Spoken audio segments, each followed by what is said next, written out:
Madam President. Majority Leader. Are we in a quorum? I ask unanimous consent the quorum be dispensed with. Without objection.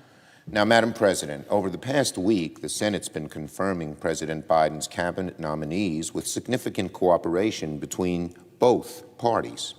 Today, however, the Republican minority has forced the Senate to jump through a series of procedural hoops that will further delay the confirmation of one of our country's chief national security officials, the Secretary of Homeland Security.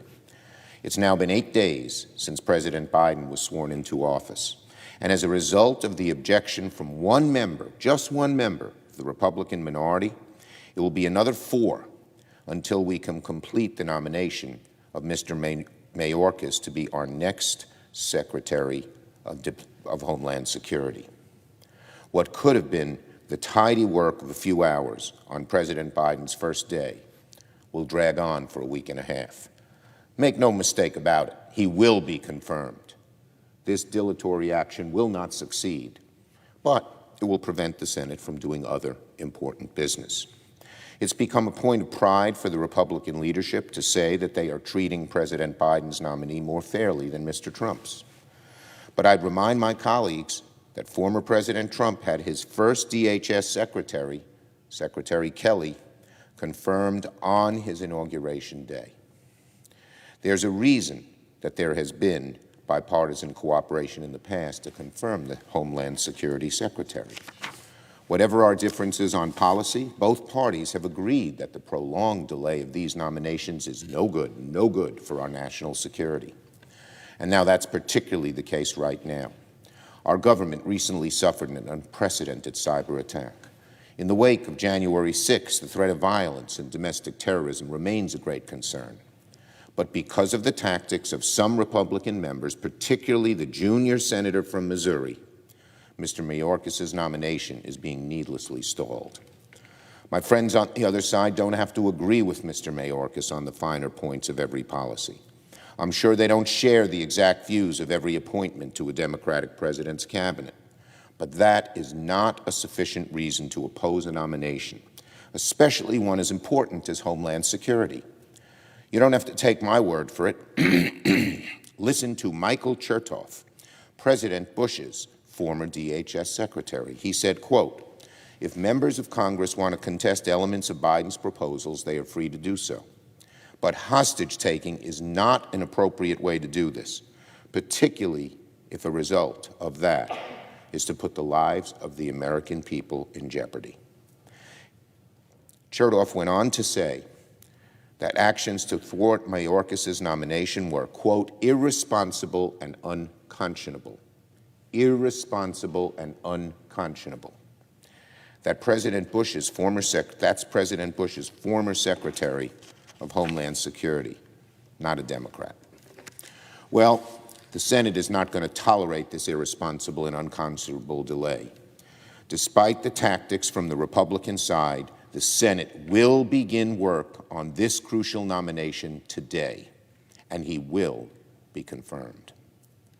Now on COVID.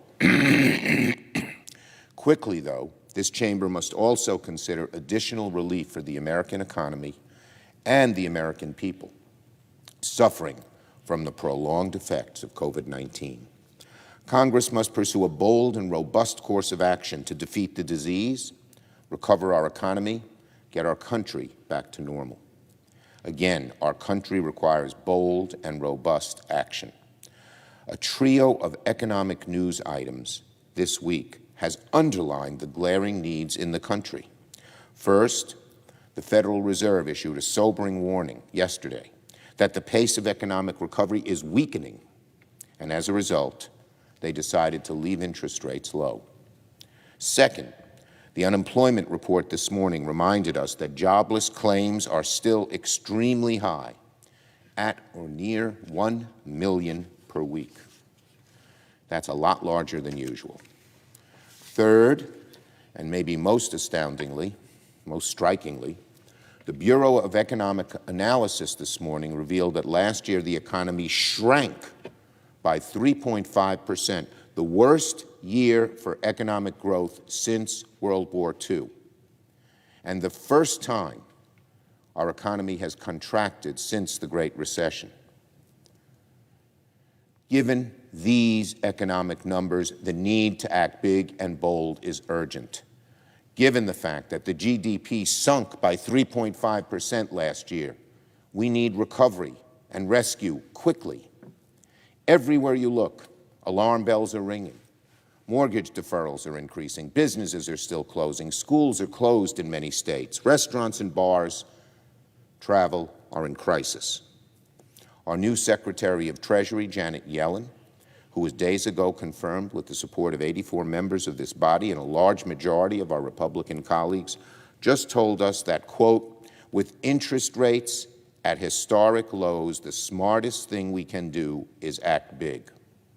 That's what Yellen said. The smartest thing we can do is act big.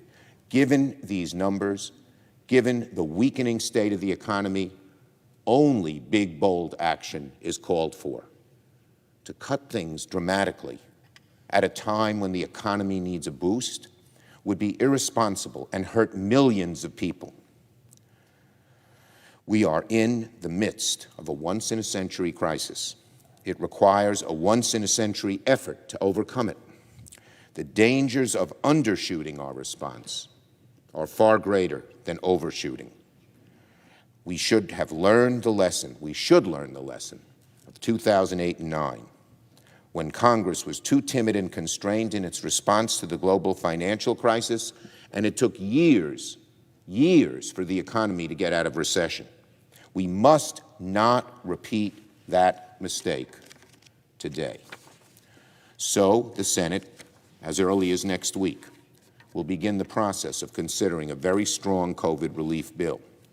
Our preference is to make this important work bipartisan, to include input, ideas, and revisions from our Republican colleagues, or bipartisan efforts to do the same. But if our Republican colleagues decide to oppose this urgent and necessary legislation, we will have to move forward without them. We have a responsibility to help the American people fast, particularly given these new economic numbers. The Senate will begin that work next week. I yield the floor.